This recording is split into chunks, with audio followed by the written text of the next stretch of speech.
오늘도 아침 예배에 나오신 여러분을 사랑하고 축복합니다. 다 함께 사도신경으로 신앙 고백 드리시겠습니다.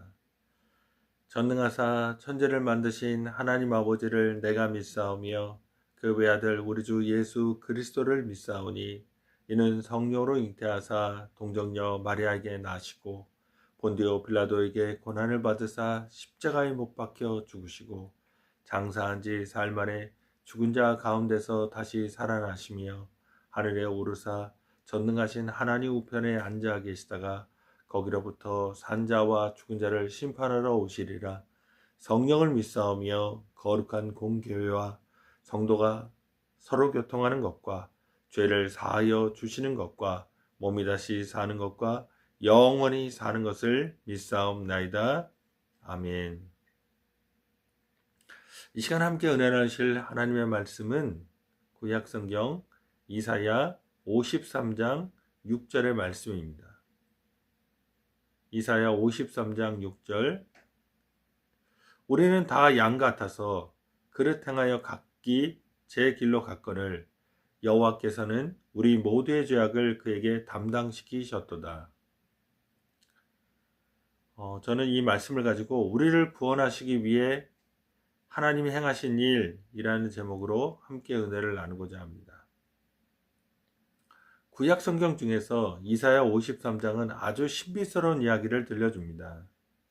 이 장 안에는 이전에는 들어보지 못했던 특이한 사상들이 쏟아져 나옵니다. 사실 이사야 53장 1에서 4절을 보면 우리라고 언급되는 이스라엘 사람들이 나오는데, 이 이스라엘 사람들은 그라고 언급되는 하나님의 종에 대해 엄청난 오해를 합니다.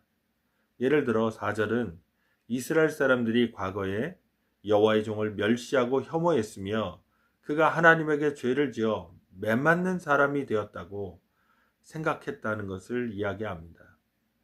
이와 같이 죄인이 하나님에게 그 죄에 해당하는 형벌을 받는다는 사상을 그 당시에는 아주 보편적으로 그렇게 정통한 것으로 받아들였습니다. 그러니까 다른 사람들은 여호와의 종이 그 자신의 죄 때문에 하나님에게 형벌을 받아 고난과 죽음에 이르렀다고 생각했던 것입니다. 그런데 이러한 인식은 5절부터 갑작스럽게 변화됩니다. 앞에서도 이야기한 대로 우리와 그가 교차로 언급되면서 우리로 표현되는 이스라엘 백성의 죄를 그로 지칭되는 여호와의 종이 짊어지고 죽었음을 이야기합니다. 그러니까 여호와의 종의 고난과 죽음의 원인이 자신들에게 있었다는 것을 고백하는 것입니다. 이렇게 자신의 죄 때문에 하나님에게 심판을 받는 것이 아니라 다른 사람의 죄를 짊어지고 고난과 죽음을 경험하는 대속적 고난에 관한 이야기가 바로 성경에서는 여기에서 처음으로 언급됩니다. 우리가 잘 알듯이 신약 성경의 저자들은 이사야 53장의 이 신비스러운 대속적 고난을 당한 여호와의 종을 예수 그리스도로 소개합니다. 오늘 본문에서 특별히 하나님이 우리의 죄악을 그에게 담당시키셨다고 진술하는 것이 아주 독특합니다. 그렇습니다. 예수 그리스도는 하나님으로부터 우리의 죄악을 담당하도록 이 세상에 보내심을 받고 순종하셔서 우리의 죄를 짊어지신 구원자이십니다. 여기에서 우리가 잊지 말아야 하는 것은 이스라엘의 죄에 대한 하나님의 처벌이 이스라엘 사람들에게 내려지는 것이 아니라 여호와의 종에게 대신 내려진다는 것입니다. 이것은 일반적인 법적인 그런 개념 안에서 이루어지는 죄를 저지른 사람과 형벌을 받는 사람이 동일해야 한다는 논리를 깨뜨립니다. 하나님은 이러한 죄인을 다루는 새로운 방식을 이 역사 속에서 시작하신 것입니다. 하나님은 우리의 죄의 문제를 해결하기 위해 자신의 아들 예수 그리스도에게 고난과 형벌과 죽음을 감당하게 하신 것입니다. 그러므로 이렇게 우리를 구원하시기 위해 하나님이 행하신 놀라운 은혜를 우리가 잊지 말아야겠습니다. 오늘도 하나님을 거역하는 고질적인 질병과도 같은 문제를 안고 있는 우리를 구원하시기 위해 하나님이 행하신 놀라운 은혜를 생각하며 하나님과 새롭고 풍성한 관계를 맺고 그분의 엄청난 사랑에 힘입어 살아가는 우리 모두가 되기를 소망하고 축복합니다. 기도하시겠습니다.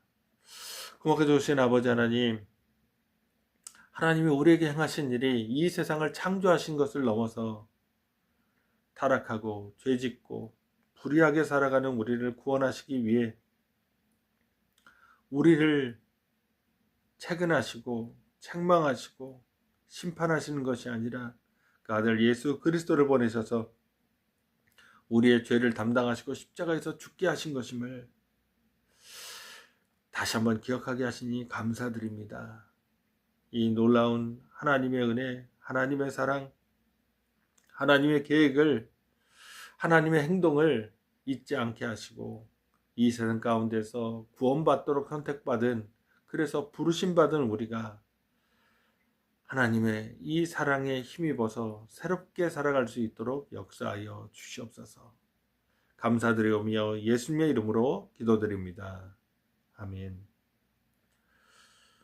오늘도 하나님이 우리를 구원하시기 위해 어떤 일들을 행하셨는지를 기억하시면서 그 사랑에 잇대어서 새 힘 얻어서 살아가시기를 주님의 이름으로 축복합니다.